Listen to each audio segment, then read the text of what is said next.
Hey everybody, this is Ryan Mallory, and today I want to talk to you about market seasonality because we're on the last day of quarter three. We're going into quarter four, which tends to be for a lot of companies because of the Christmas season and the holidays, the strongest quarter of the year. So let's talk about that, and let's just talk about too what we just came out of here, which is typically the duller time of the markets, the summertime, the time when the markets really aren't supposed to be doing anything. And we'll talk about the whole sell in May and go away that everybody always likes to espouse.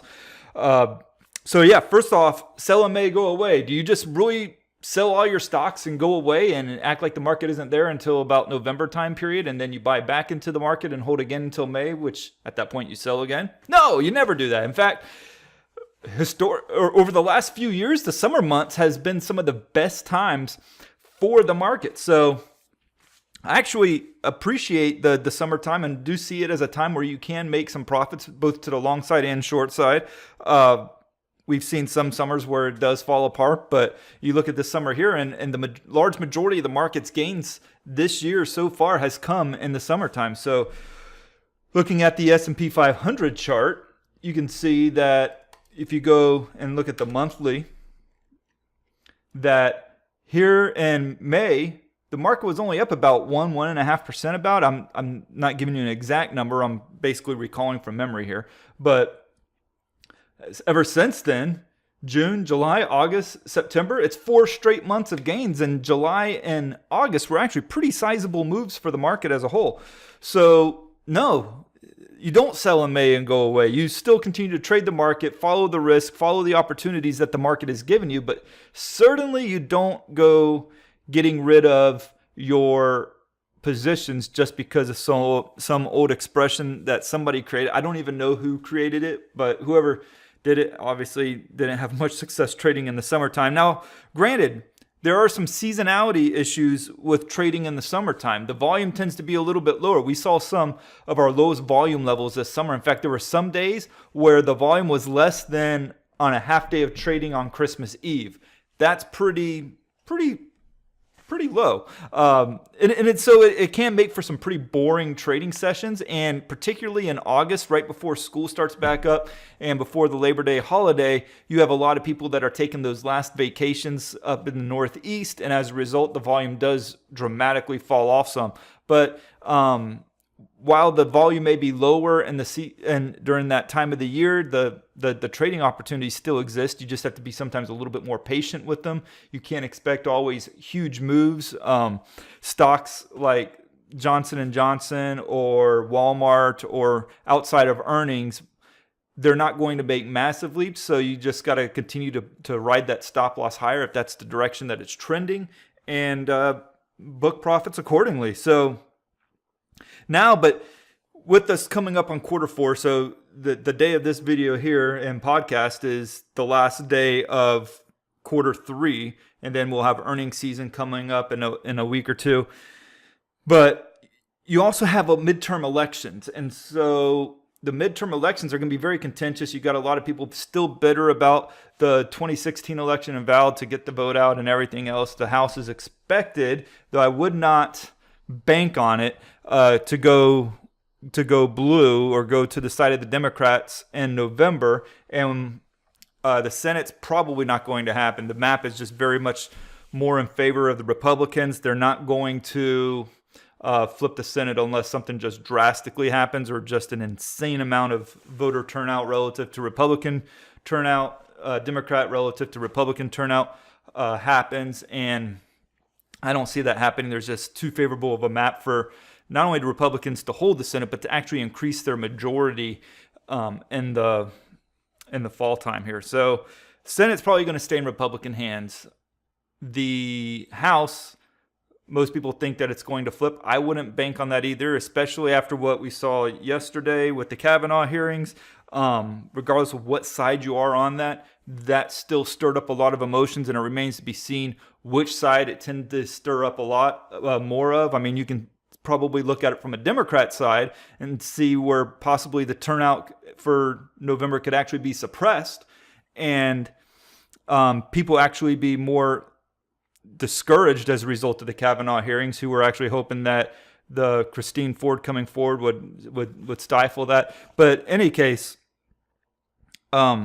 this segment here that I'm doing, it's not about the politics or what side you are on or who's right and who's wrong. What I'm trying to get to is that this will have an impact on the stock market. And the impact really remains to be seen. The market doesn't really change all that much. So I would see a Democrat takeover of the House as possibly creating a little bit of strife for the markets. I think the best scenario for the stock market would be for the Republicans to retain the House, retain the Senate, and for there to be no switching of hands. And I mean, the market has liked Trump as president so far. There's no denying that. The market had an insane run last year. It's had a pretty decent follow through this year, although January was amazing. February was absolutely awful for investors. So I can also see where the Democrats taking control of the House would create a little bit of market strife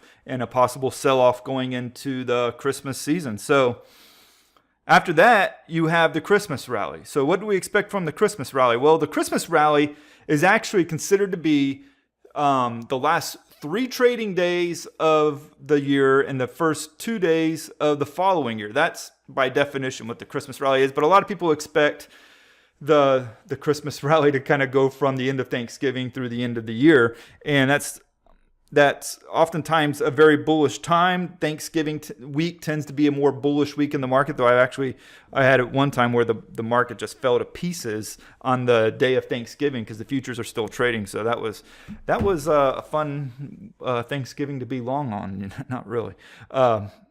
So you have the Christmas rally coming up. That's going to, as long as the retail numbers stay good, Black Friday numbers stay good, the market should rally off of that, as long as it's beating expectations, obviously. Earnings coming up here in September and October, particularly in October and November, particularly the last week in October, and that first week in November tends to be where you just get a ton of them reporting. That's just where probably 60 or 70% of your stocks are reporting their numbers right there.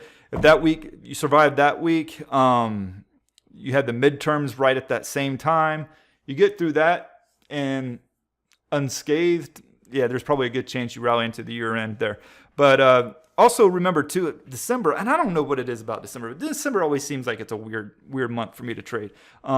There's a lot of stocks because of tax issues and everything else where people are selling stocks that might not have been doing well for them over the years. So a lot of your runners keep on running, but a lot of your laggards, will lag even more.